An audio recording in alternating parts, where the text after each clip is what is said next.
The palace walls trembled not with an earthquake, but with the weight of a single, poisonous sentence whispered into the wrong ears. One sentence, one fabricated tale, one lie, deliberate and calculated, that would ripple through the corridors of Buckingham and Windsor, shattering fragile truces and tearing open. This was the moment Meghan Markle's dangerous game was no longer a private feud, it became a public reckoning that could splinter the crown itself. The revelation emerged in the dead of night, when a leaked transcript from an off-camera conversation surfaced. In it, Meghan claimed, without evidence, that a senior royal had plotted to strip her children of their titles not for reasons of tradition or hierarchy, but out of deep-seated animosity and a plan to erase her bloodline from royalty. The statement was explosive, laced with accusations of racism, revenge, and conspiracy. It was the kind of accusation that couldn't be ignored, not even by a family trained for centuries to maintain a stiff upper lip in the face of storm. At first, the palace was silent. The corridors buzzed with midnight meetings, lights burning in offices that usually slept by dusk. Advisors whispered in frantic clusters, phones rang in coded patterns, security tightened around the King, the Prince of Wales, and even the Duchess of Cambridge, who was said to be furious beyond words. It was not the first time Meghan had made allegations, but this time was different. This time she named no one, leaving the whole family under a dark cloud. By morning, the tabloids had torn the leak apart, plastering headlines across Britain. WHO wanted Archie erased? Palace power play or Meghan's madness?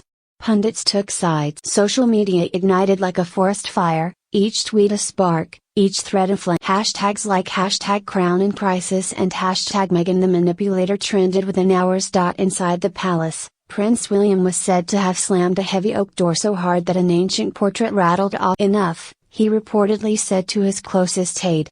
This isn't a misunderstanding, this is war.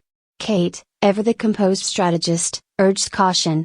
But she too felt the burn. Sources close to her claimed she had found Meghan's words irreparably cruel, not only for their falsehood but for how they painted her children, future heirs, as pawns in a malicious. Harry, caught in the middle yet again, was said to have been blindsided.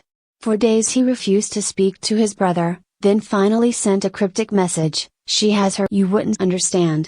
Those words, according to palace insiders, felt William understood too well. He understood that Meghan's reasons were power, leverage, and a twisted vision of revenge. The palace prepared a response, a rare thing in royal protocol. For decades, their motto had been, never complain, never. But this time the stakes were too high. The king, though battling his own health concerns, called an emergency summit. William, Kate, and senior courtiers attended in person. Harry was invited but declined, citing logistical and emotional barriers. Meghan, according to sources, was not invited at all. Behind the stone walls of that Scottish retreat, should they sue? Should they counter her claim publicly? Or should they reveal the real story, the one Meghan didn't want? According to a senior aide who later spoke under the condition of anonymity, the lie was not just a throwaway, it was a strategic bomb, dropped at the precise moment Meghan and Harry were negotiating new media deals in the United States. The narrative of victimhood had grown profitable, and the timing, just before the launch of her controversial new series, was no coincidence. Days turned into weeks, and the silence from Buckingham began to feel heavy, intentional, ominous. Then, without warning, a dossier appeared, leaked not to the press, but to select parliamentarians and royal leaders. Inside were records, emails, and even testimonies contradicting Meghan's claims. It painted a picture not of discrimination, but of documented efforts to integrate her children into royal life, including private tutoring funds, security arrangements, and even a sealed letter of intent for titles to be granted upon the king's form. The question then was simple: who leaked the real story, and why now? Whispers pointed to the Queen Consort Camilla, always underestimated, always lurking at the edge of the narrative. Others pointed at William himself, saying he had finally lost his patience with the transatlantic toxicity. Meghan, upon learning of the leak, reportedly went into crisis mode.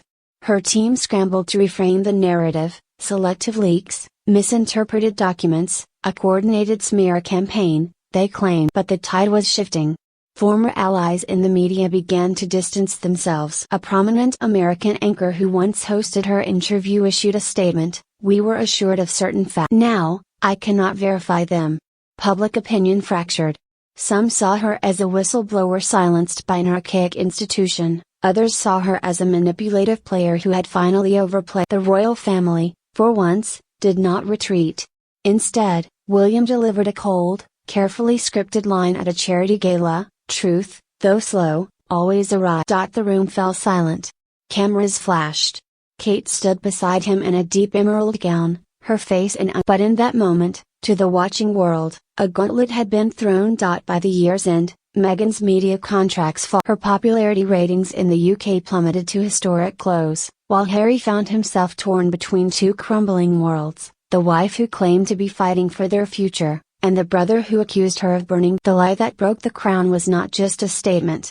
It was a symbol of how fragile a monarchy can be when personal vendettas masquerade as moral crusades, and how one dangerous game can turn a family feud into a national. In the ashes of that winter, as the king addressed the nation with a somber, unifying speech, he chose not to name. He spoke instead of healing, patience, and the enduring strength of the institution. But to those who had seen the fire up close, the scar remained, a reminder that truth is a crown of thorns, and some lies are sharp enough to cut through gold.